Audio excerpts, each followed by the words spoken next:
Hi there, it's Tara West at Little Minds at Work with a preview video to the Guide to Phonics and Beyond Boost packet. I'm super excited to get this packet out to you. This is part of the Guide to Phonics and Beyond extension activities, which covers the first 3 units, Unit 1, 2, and 3. Unit 1 is called Launch, Unit 2 is called Boost, and Unit 3 is called Orbit.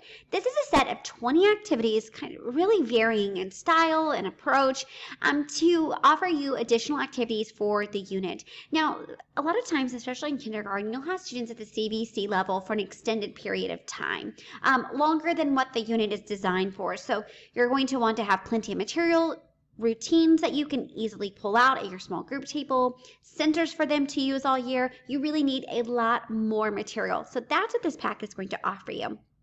I'm going to take you through the visuals so you can see all the activities, and we'll kind of scroll through so that I can make sure to explain all 20 activities to you. So you can see here, it's just the overview. This is where all the videos are linked, and you have a list of the 20 activities. These are clickable contents, so you can click and jump directly to that particular routine. This is the visual, which is really good to see. I might reference back and forth to this as we scroll by, but we're going to scroll into the packet so you can see every single one of the routines has a routine card, and that is for your benefit. So it explains the routine, how to implement the routine, what the routine looks like, and then just a visual of the material. So when you're scrolling through the packet, you know what to look for. I would totally suggest having those printed, placed on a ring if possible. Really easy to have handy. You can flip to it. But you might just scroll through and be like, okay, I know how to use this, and you might not need to print those, but it would be something I'd suggest. The scope and sequence, if you're not familiar with Guide to Phonics and Beyond, all of this material is tailored to my creations. And so, for example, if you're looking at material and it says Unit 2, Lesson 20, which focuses on the sound, you will not have anything in that material that includes sounds that they have not yet learned. So my program is very customized to give students and present to them only sounds that they have been explicitly taught in high frequency words. So again, if you're up here on lesson 11, you will not see the word look, said, or in 2 because they have not learned those words in the program. Labels for you to use throughout the program if needed. Here are those routine cards. Again, these are the big visual cards for you. They're 3 to a page, so it's a very simple and quick print to print these out. Again, you can see the overview of what the activity is, how to use it, and then a visual again of the material. And we'll go over all 20 of these as we scroll. I'm actually going to use my little clickable contents over here, or my little side panel, so I can scroll a little bit faster. This is the first one, and it is called successive blending. And if you're familiar with successive blending, it's a very common science of reading best practice, and it's really coming around. A lot of us have done so many years of work with onset and rhyme, and this is kind of taking that and flipping it over a little bit. So how it goes is students will say the individual sounds, so they would go like this, ah. Put the first 2 sounds together. Sat. Put the ending sound with it. Sat. Blend back together. Sat. You can see my color-coded at the green, yellow, red is consistent through all of my science of reading work, and it is there on those cards as well.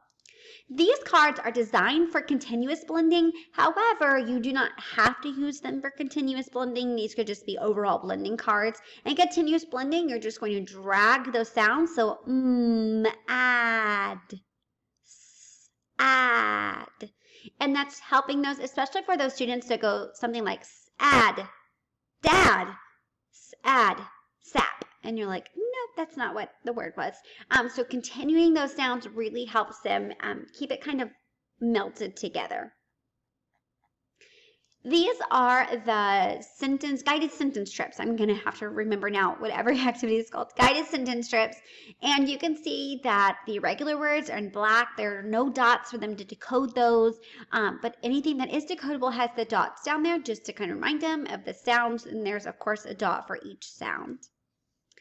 These are the mapping Conan boxes, sound boxes, mapping boxes, lots of different names.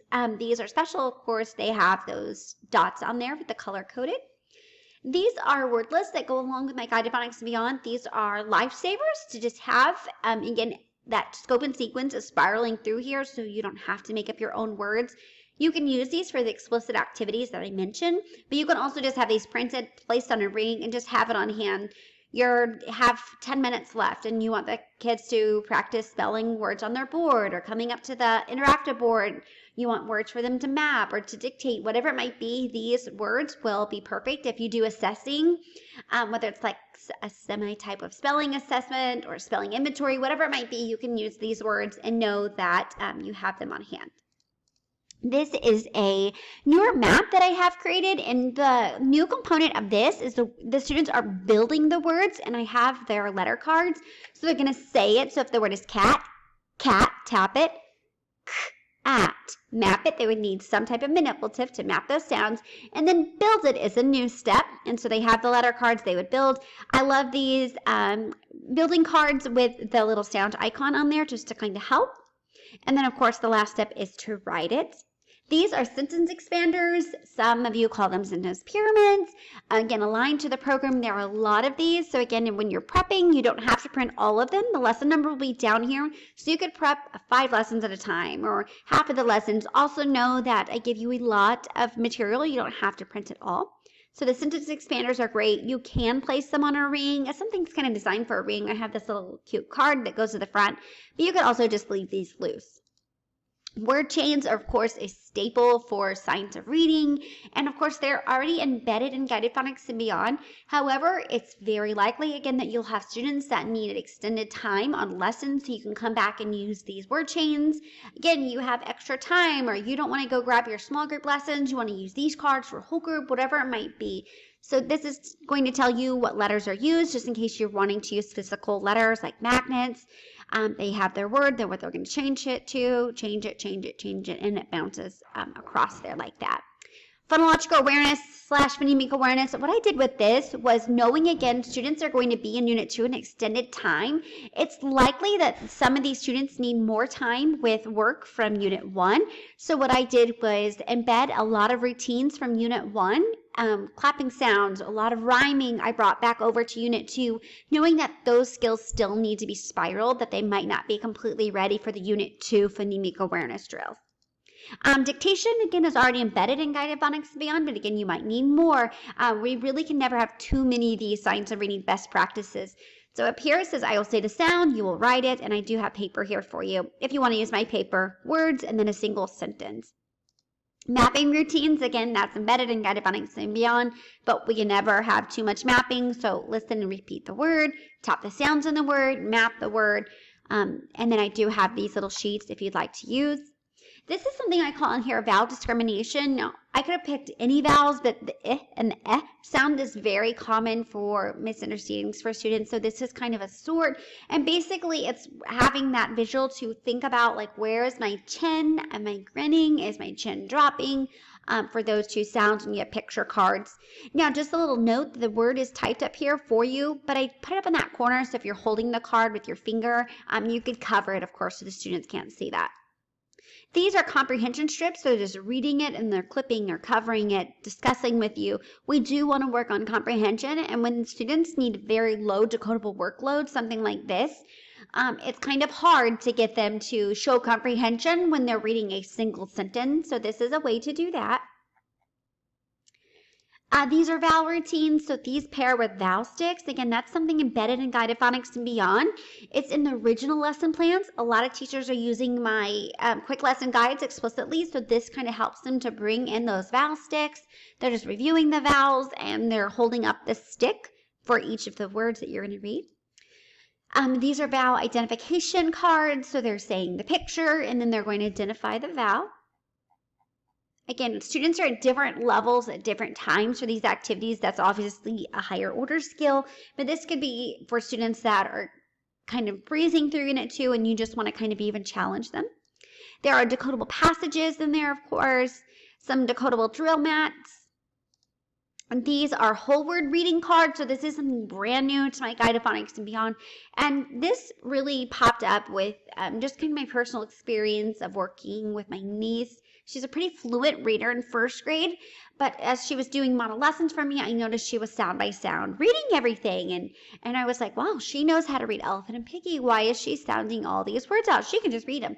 Well, because the entire lesson was a sound by sound lesson. And so I said, you know, can you just look at those words and say them? And then she zipped through the entire page. So we do want to slowly, carefully, in a guided approach, encourage students to start to whole word read, which is kind of the opposite of what science reading is. We're so sound heavy, which is great and perfect and what students need, but there is also that time where we need to make the bridge to whole word reading, and whole word reading is going to speed up their fluency. Obviously, if I'm reading I see a at cat, the at, that's going to be a much slower reading rate. So basically what this is, you hold it up. They're going to look at the card. They're not going to say anything. They're thinking in their head, aka stretching it in their head, and then they're going to say it. So if I looked at sip, I'm saying in my head. When I say, and you could just tap each part of the card. Even if students aren't technically ready for this, because I do want it to be guided where we're careful with who we're exposing this to. The issue with that is if you encourage whole word reading, sometimes students will kind of stunt their reading progression because they'll just start staring at words, thinking the words are just going to come off the page at them. And all we want them to do is attack the word. So there's a little kind of a safety there, but you could do just maybe one of these a day, even for students that aren't ready, and you guide it. Watch me. I'm looking at this word, and I'm going to say it in my head, but listen to what my head's saying. Now I'm just going to say it, mad. And we kind of want to guide them through that. So that's what these cards are for. These are fun little puzzlers. You just cut it on all 3 lines, and then they can puzzle it back together. Then it goes into centers, which there are several centers, but what these centers do is it combines like letters in my program. So S, A, and M are the first letters in my program, so now you have centers that match that. And then it kind of just progresses throughout the unit, spiraling in letters that are similar to what they are learning at that time in that little grouping. And at the very back, same concept where the letter are grouped with other letters that they're learning, and you have different worksheets based type of printables for them to use. I hope this was helpful, and have an amazing evening.